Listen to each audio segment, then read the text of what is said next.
Teman-teman, hari ini kita kunjung ke Dinas Kesehatan Kabupaten Sika dan kita berjumpa dengan Kepala Dinas Kesehatan Kabupaten Sika untuk bincang-bincang sedikit tentang pembangunan politik kesehatan jiwa lah Pak Kadis di Kabupaten Sika.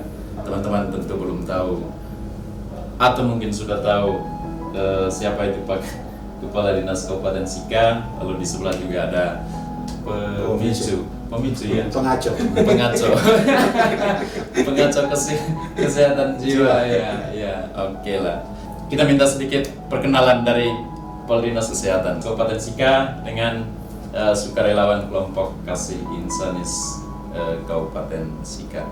Pak Kadis, perkenalkan sedikit kepada teman-teman. Nama saya Petrus Lemus, latar belakang pendidikan apoteker. Untuk itu profesi dan saya sudah selesaikan magister hukum di bulan Maret kemarin. Kemudian saya dipercayakan menjadi kepala dinas di bulan Maret kemarin juga. Program Dinas Kesehatan ini adalah program nasional untuk perhatian kepada ODGJ, orang dengan gangguan jiwa. Dan juga kita sudah kerjasama dengan KKI, Pro Sebeladi, dan juga kelompok Kasih Insani. Kemudian kita fasilitasi dan juga ada kerjasama dengan Atmajaya Jogja. Atmajaya Jakarta. Atmajaya Jakarta, iya. Tim Jiwa Merdeka. Sehingga mereka datang juga sudah ada pelatihan untuk tenaga kesehatan kita untuk penanganan ODGJ. Memang ODGJ juga paling banyak di Maumere. Kemudian target kita 2020 ini untuk si bupati untuk semuanya bebas pasok. Sebentar kita akan dalami dulu Pak Kadis.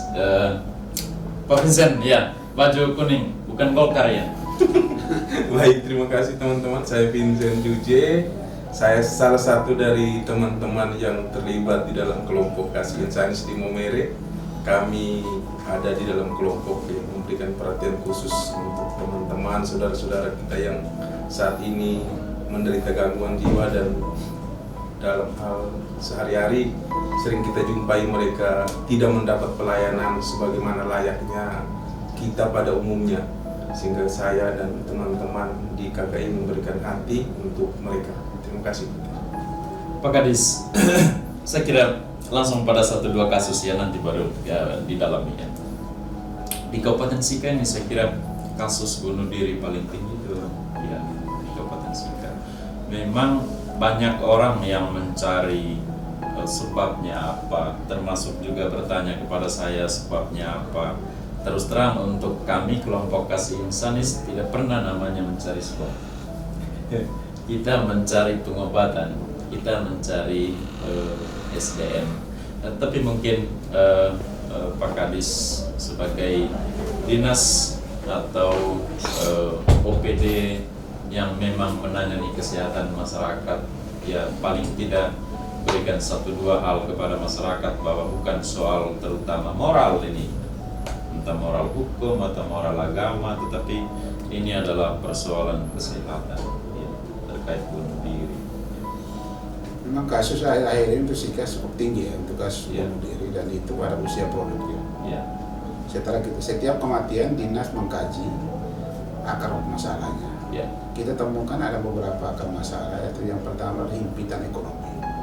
Dari himpitan ekonomi mereka yang mungkin mau menyelesaikan sendiri tidak mampu dan tidak bisa berkomunikasi dengan pihak lain, sehingga mereka mengambil jalan pintas. Ya.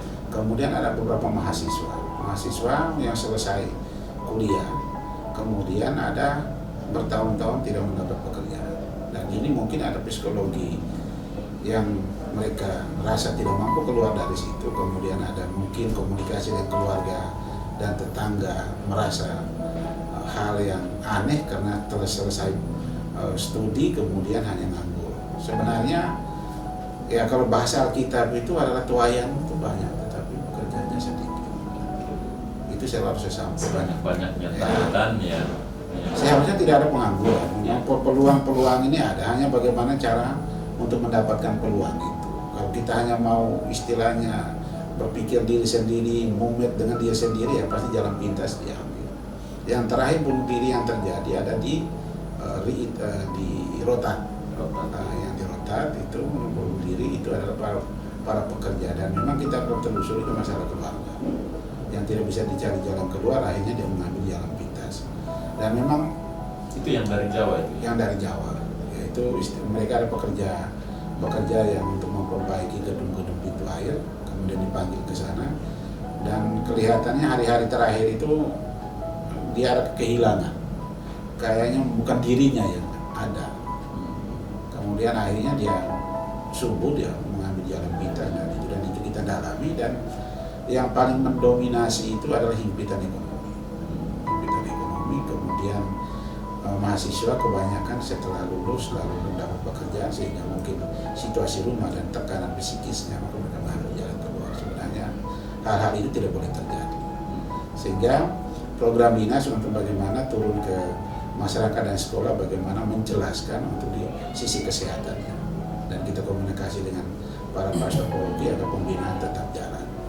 Ini selama ini kita akan coba, dan selanjutnya kita akan coba dengan program ini. Oke. Kalau di Jakarta itu kan Pak Kadis, untuk mengatasi termasuk yang depresi, ini kan bagian depresi namanya bunuh diri ya. Di puskesmas mereka tidak semua. Mereka sediakan tenaga psikolog klinis. Apakah memungkinkan untuk memikirkan itu ke depan? Paling tidak bukan semua puskesmas ya, yang keswa saja dan dokter terlatih saja kita tetap tertatih-tatih ya. Tapi psikolog klinis harap itu dimungkinkan untuk dipikirkan, direncanakan ya. Sebenarnya perencanaan untuk rekrutmen tenaga SDM Oke. itu rasio. Kalau rasio dengan jumlah penduduk kita masih di bawah rasio. Untuk rasio kita yang di atas standar itu hanya perawat. 10 tenaga lainnya itu di bawah rasio. Memang kita sangat keterbatasan sumber daya manusia. Dan istilahnya untuk keswa itu menjadi prioritas, tetapi yang menjadi soal adalah tenaga itu sendiri. Ada kita kekurangan sama sekali. Sehingga kita mengambil satu pola untuk melatih mereka. Sekitar 7 orang yang kita latih, tetapi yang menjadi persoalan adalah rentang dan jangkauan pelayanan luas sekali. Karena SIKA ada 25 puskesmas dan ada sekitar 17 kepulauan, dan di kepulauan itu ada 2 puskesmas. Dan memang kita sumber ketersediaan sumber Palue dengan di Teluk. Sehingga itu memang untuk tenaga kesehatan kita sangat terbatas. Tapi kita tidak bisa mengatakan keterbatasan itu dan perhatian terhadap faktor orang dengan gangguan jiwa dan psikis itu kita lepas, tidak, kita tetap menangani. Ya. Secara sosial Pak Vincent, kasus bunuh diri itu bagaimana responsnya? Mencemaskan, memprihatinkan atau? Sebagai pribadi, kebetulan saya bukan orang medis, tetapi sebagai masyarakat biasa, secara sosial ya sangat mencemaskan karena orang tidak tahu jalan keluar, kemudian harus mengambil tindakan untuk mengakhiri hidup. Dan sayangnya di dalam beberapa kasus terakhir ini banyak orang-orang muda sehingga ya yang masih dalam usia produktif, sehingga saya berpikir bahwa kedepannya mungkin harus ada kerjasama lintas sektoral, tidak saja dinas kesehatan, tapi mungkin juga dari pihak agama, dari gereja, dari masjid, dari para pemuka agama lain, sehingga teman-teman yang dalam usia produktif itu ketika mendapatkan jalan buntu tidak mengakhiri hidup dengan bunuh diri. Ya. Memang konsep tentang bunuh diri itu kan yang saya paham itu sebenarnya orang bunuh diri bukan berarti orang mau mati. Tapi mati itu adalah solusi terhadap persoalan yang sedang dia hadapi, tanpa memikirkan bahwa setelah ini saya tidak ada lagi di dunia. Kan memang ketika sudah mati ya orang, kita tidak tahu lagi apakah dia masih berpikir atau tidak. Boleh jadi masih berpikir. Atau kan kita tidak tahu.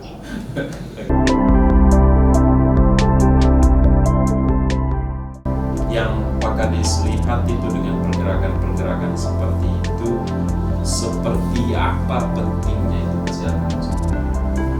Sebenarnya setiap warga negara anak bangsa punya hak yang sama. Sebenarnya pada dasarnya di sini, apapun kondisi mereka punya hak untuk